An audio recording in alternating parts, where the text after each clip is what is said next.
Antoine de Saint-Exupéry was flying his final mission when his P-38 Lightning vanished over the Mediterranean. The famous author of The Little Prince joined thousands of missing airmen whose fates were sealed by war.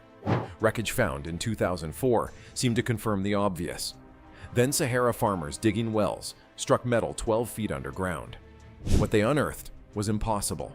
A P-38 Lightning, pristine, with fuel still in the tanks and maps still folded in the cockpit. Maps showing a flight path that leads nowhere near his assigned mission area. Saint-Exupéry was flying somewhere else entirely. By 1944, Antoine de Saint-Exupéry was France's most celebrated pilot-author. His books transformed aviators from mere mechanics into poets of the sky.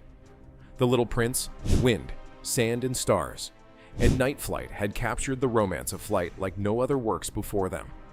But Saint-Exupéry was no longer the young daredevil who pioneered mail routes across Africa and South America. At 44, military officials considered him too old for combat flying. His reflexes had slowed. His eyesight was failing.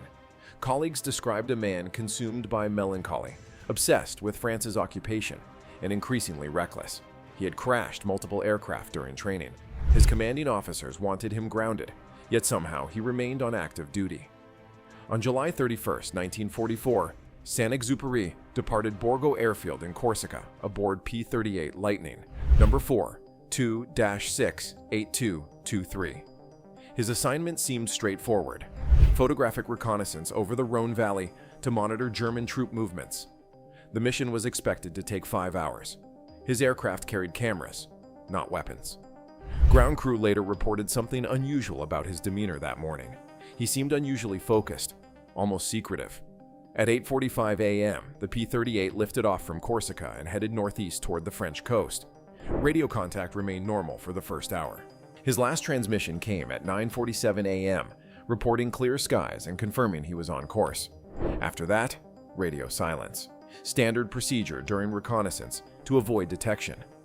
By 2:30 p.m., Saint-Exupéry was scheduled to return. The afternoon passed without any sign of his aircraft. No radio message announced a delayed arrival or emergency landing. As evening fell, search operations began. Allied aircraft scoured the Mediterranean while rescue boats checked every island and cove along the flight path. For weeks, Allied forces searched 50,000 square miles of Mediterranean waters. They found nothing. No wreckage, no oil slick, no life raft. Saint-Exupéry had simply vanished, joining thousands of airmen who disappeared without trace during the war. His wife Consuelo received the standard telegram: missing in action, presumed dead. The military investigation reached a straightforward conclusion. Saint-Exupéry had been flying reconnaissance over heavily defended territory. German fighters patrolled the area. Anti-aircraft guns protected strategic targets. The conclusion seemed inevitable. Enemy action had brought down the P-38. The world mourned the loss of its most famous pilot-author. Newspapers published obituaries celebrating his literary achievements. The Little Prince became his memorial, a children's book that captured both the wonder of flight and the tragedy of war. Case closed. Another casualty of the conflict that consumed everything. For 60 years, the story remained unchanged. Saint-Exupéry had died serving France, shot down while gathering intelligence on German positions. His sacrifice was honored. His books were treasured. His fate was accepted as the inevitable cost of war. Then, in 2004, divers working off the coast of Marseille discovered aircraft wreckage on the seafloor. The debris field contained parts consistent with a P-38 Lightning. Serial numbers matched Saint-Exupéry's aircraft. The French government declared the mystery solved. The famous pilot had crashed into the Mediterranean, exactly as investigators had always assumed. But troubling contradictions emerged. In 1998, a fisherman named Jean-Claude Bianco had found a silver bracelet in his nets. Engraved on it were the names Antoine and Consuelo, Saint-Exupéry, and his wife. The bracelet was found 50 miles from where the wreckage was later discovered. How had personal effects traveled so far from the crash site? In 2008, former Luftwaffe pilot Horst Rippert claimed he had shot down Saint-Exupéry's P-38. Rippert provided detailed accounts of the engagement, including the exact time and location. His story matched the Mediterranean wreckage site perfectly. The case seemed definitively closed. Yet aviation historians noted inconsistencies. The wreckage showed no bullet holes or combat damage. The debris pattern suggested mechanical failure rather than enemy fire. Most puzzling of all, the aircraft's cameras were never found. For a reconnaissance mission, the cameras were the most important equipment aboard. Then came 2023. Farmers in southern Algeria were drilling irrigation wells when their equipment struck metal 12 feet underground. What they unearthed defied explanation. A P-38 Lightning, nearly intact, preserved by the dry desert conditions. The serial number sent shockwaves through the historical community. 42-68223, the same number as Saint-Exupéry's aircraft supposedly resting on the Mediterranean seafloor. The Sahara's arid climate had mummified the aircraft. Paint remained visible. Instruments were readable. Remarkably, fuel still sloshed in the tanks, and maps remained folded in the cockpit. The plane looked as if it had landed yesterday, not 8 decades ago. These maps told a story no military archive had ever documented. Flight paths marked in Saint-Exupéry's handwriting led not toward the Rhone Valley but deep into the Sahara. Coordinates were noted for locations with no strategic value to the Allied war effort. This was clearly not a reconnaissance mission. This was something entirely different. Investigators discovered modifications to the aircraft absent from any maintenance records.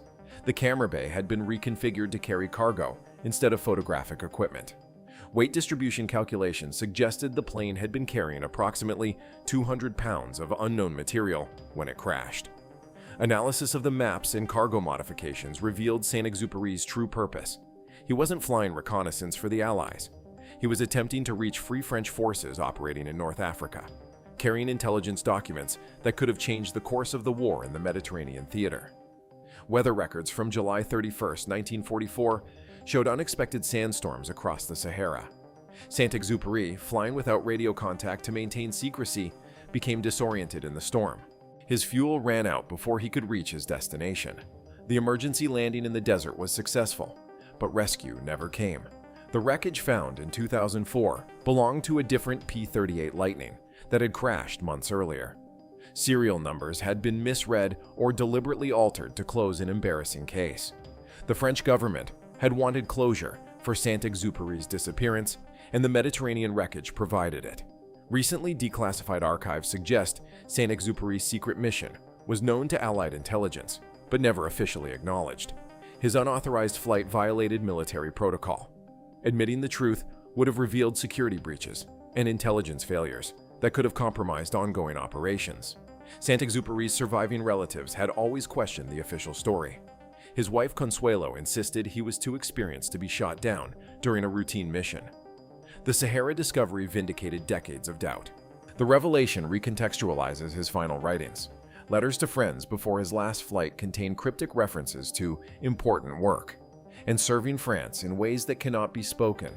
These weren't the words of a man flying routine reconnaissance, but someone undertaking a mission of profound personal significance. The P-38 Lightning remains in the Sahara, now protected as a historical site by the Algerian government. Saint-Exupéry's body was never found, likely claimed by the desert decades ago.